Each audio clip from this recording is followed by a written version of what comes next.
If you were watching news stories about GTA when it came out, you would have seen a story circulating about a series of missions that were supposedly meant to waste the player's time and a troll by Rockstar, which is kinda true, but after exploring this more, I have found that it wasn't meant to troll players at all. Rather, it's a barrier of entry into a mystery that is much deeper. And the idea that this was solely meant to troll players is kinda silly to me.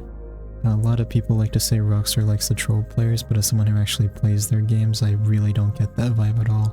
And it seems to be something people just started repeating until they believed it. In fact, I think the only reason it hasn't been solved is that the number of active players who completed the Tract collection mission and are actively searching for Easter eggs is just about near zero. But before I give my reasoning for the solution to this mystery, I want to set some basic ground rules first. I will only be using content that is available in the PlayStation 3 and Xbox 360 launch versions of GTA 5. This means no peyotes or use of weapons or vehicles added in DLC. The ability to consume peyotes wasn't always an option in the launch edition, therefore it being a part of the solution to Day 1 mysteries is literally impossible. There will be no external sources of information. I will not be looking at real-life parallels or applying myths into any of these solutions. Many, if not most, Easter egg hunters for GTA 5 do this, and has led to thousands of people chasing things that pretty much don't actually exist. No cheats or code walking will be used. This is because I personally don't want to mod my game since it's a headache, and not only that, the engine GTA 5 is built on is pretty much completely in-house by Rockstar. Trying to dig in the game's code isn't practical and kinda kills the fun of the hunt, being that everything is encrypted. No GTA Online hints should be used unless it can be verified in the story mode first. If I can't put clues together in the story mode, then using the online hints added later is sort of like jamming a square peg into a circle hole. Trying to force a narrative based on content put in by devs who may not have even worked on the original game is what I believe made this mystery so hard to solve to begin with, and of course ended up causing players to get distracted from hints the actual base game gives you. What many players don't actually know is that after completing the Epsilon missions before the mission where you steal the money or a rusty tractor, you actually aren't finished with the Epsilon questline, as there is now going to be a collectible run that is unique to this part of the game. And to find these collectibles, you must follow coded messages left to you by Marnie, which use metaphors and symbolism that lead you to specific parts of the map. Keep this detail in mind, as metaphors will be very important later when actually deciphering the overall mystery. Some key locations are the T1 and T2 doors beneath Chiliad itself, as well as one of the most important ones to the mystery, the one directly on top of Maze Bank. It is inferred that Michael, or at least his actions, are what result in the Tract's creation. And when you collect them all, you don't actually get a reward for doing so, making it, I believe, the only mission in the game where there is not a reward for completing all of its tasks. Besides, of course, a link to the website where you get access to the Tract and its completion, which again hints pretty strongly that there's more to find.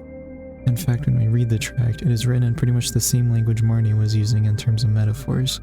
The only difference is that instead of one-off messages, we need to apply the logic to an entire text, which seems daunting but isn't as complicated as it seems. The game is actually giving us hints throughout this mystery in order to figure out its meaning. This one is the most important as it tells us what we are looking for is not literal interpretations of what the Tract tells us, but we need to use the same logic we used for Marnie's text messages, which of course is metaphors. This gives us a few keys to unlock parts of the final Tract, most notably showing us a crimson collar and telling us that it is actually blue. This is an important key to the Tract, as well as this it shows us trees, an eagle underwater, and a man surrounded by two partners on either side. Again, this is going to be important later, but I'll go ahead and play the video now for context. You have it in you to be happy, but are surrounded by people that you must let go. Your capabilities are endless, but they are limited by your incapability. Reach into your pocket, hold a credit card in the air and say, "Is this holding me back? This piece of plastic in my plastic life?" Do you see that eagle? Keep looking at it. Imbue the simplicity. Now, not see it. It's still there. An eagle flies, but can it fly underwater? A man cannot live underwater, and neither can his mortgage. But if he has tax-exempt status after starting a religion, he has the eyes of an eagle. Do you know what these are? Life analogies. You will know why soon. Think of your family and loved ones. Now forget them. They're dead to you. They're unsavables who deny your divine right to enlightenment. We are all from the same tree, But once you spill your seed, turn over and go to sleep. Or tell her to leave. What do you see here? Potential, generosity. Manifest generosity. And through generosity, all things come to pass, including multiple women. Yes. Yes.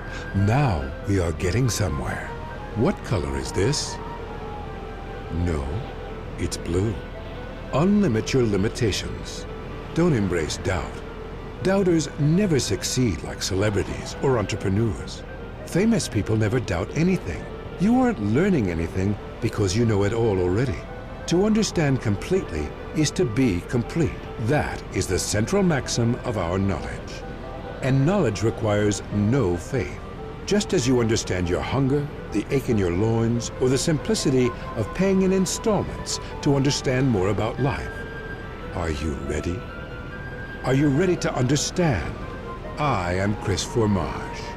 Are you ready to greet your ancestors, receive an egg from them, and form yourself out of it? Are you ready to lie with multiple partners at once? Look down at your nakedness. You are ready.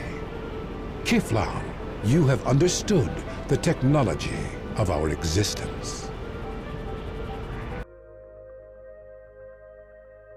This is referenced at the beginning of the tract and is the final hint of what you're actually supposed to do to solve it, and is why no solutions have been found in the game's code so far. Epsilonism is said to be an expensive religion, but the tract explicitly tells us that to pay, we aren't supposed to use money. We're supposed to look and seek on the map to figure out the steps. To start off, the tract must be read in reverse order, Z2A as it puts it. This is the only way it makes grammatical sense, as it will reference previous passages, but this only makes sense in reverse order. This is pretty agreed upon in the community. However, to start, we need to know where on the map to look for the locations the tract references. The first hints of locations in the tract are of two earth partners that make water differently.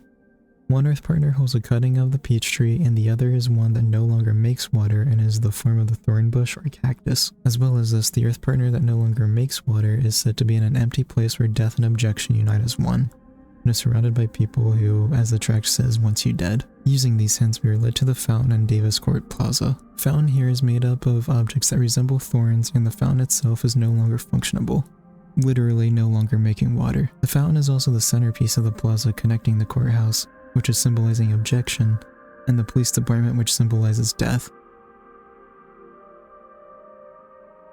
Onto our second location referenced in the tract, that would be the FIB and IAA Plaza.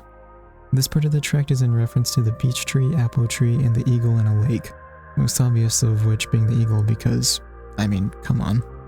However, where things get a bit more nuanced is the trees themselves, which would be the IAA and FIB building.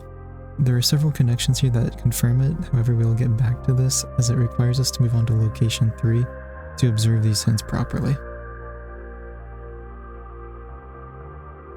Location 3 is someplace that we've already been, and that is on top of Mazebank Tower, situated exactly where we found one of our tract pieces. As the tract references near the eagle, which we know is the Eagle Fountain, there is another lake that contains an egg where truth lives, and from that egg came forth a whole new world to those who have seen the truth forms. I think it's also important to point out that the fountain's pattern is actually the divine imagery of the egg of life, which further points to this being the third location. When we go to the top of Mazebank at night and observe the FIB and IAA buildings, the entire tract comes together, and we can actually observe everything it lays out.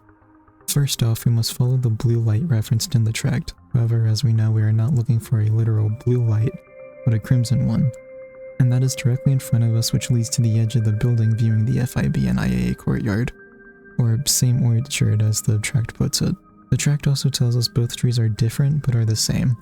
Obviously, both of these buildings are different in organization but are literally the same in their architecture. Secondly, the peach of the peach tree is a literal peach, as Mirror Park is now lined up with the top of it, making it the peach tree's fruit. Now, what doesn't make sense is when the tract says fire sometimes spews from the peach tree, because this never happened.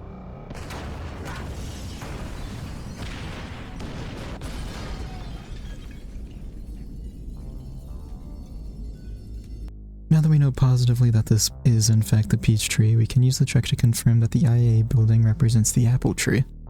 We know that fruits of the apple tree flow upwards, and looking at the highway lined up adjacent to the peach, it forms a perfect arrow where traffic lights, well, they flow upward. And we can even see that the eagle is positioned under the dam, making it underwater as referenced in the video we watched. It's also important to point out that the FIB and IA buildings are branded as T1 and T2 on the rooftops, which leads back to the doors beneath Chiliad where other pieces of the tract were found, as they were marked with the same numbers. Personally, I believe this is an abbreviation of Tree 1 and Tree 2, but that's just speculation. So now that we know all of this, where does it lead? The tract is actually giving us instructions throughout, and as we read, it specifically tells us to cast out the empty place where death and objection meet, then to cast out the peach and apple trees, and then finally it explains that it's time for a whole new metaphor, and that is to cast out the cane. And this is where I am stuck personally in this mystery, as I don't know for certain if this is a new location, or something else entirely. It is important to point out though that the lights on the Maze Bank helipad do line up perfectly with the last two locations mentioned and can be shot out. So the cane could be another piece of map art to line up with the lights, and shooting them in a particular order is the solution. I've been working on this for a bit over a month now and had to walk away for a bit to take a mental health break, but when I came back I decided to play the new Mansions update. And it added something kind of obscure that no one has noticed, but to me fully confirms this theory. What you're looking at is a painting called Pondering Los Santos. It can only be put on one single area of the mansion, along with a painting that directly references other online hints to the mystery. And it displays a figure standing on top of Maze Bank, and they are standing exactly where we must be to view the Epsilon Tract, hence according to my interpretation. To me, someone who had come to this conclusion before the update even dropped confirms that this is a key part in figuring out what comes next, and the only questions now are what the next steps are in the mystery. Most importantly, what is casting off the cane referring to, and secondly, besides shooting out the corresponding lights to these locations, what are we needing to do on Maze Bank helipad to activate the finale of the tract? The pieces of the puzzle are here, and I genuinely think all that's left is piecing these two things together and it's solved. I'd really love to hear your ideas in the comments, and until next time, be flown.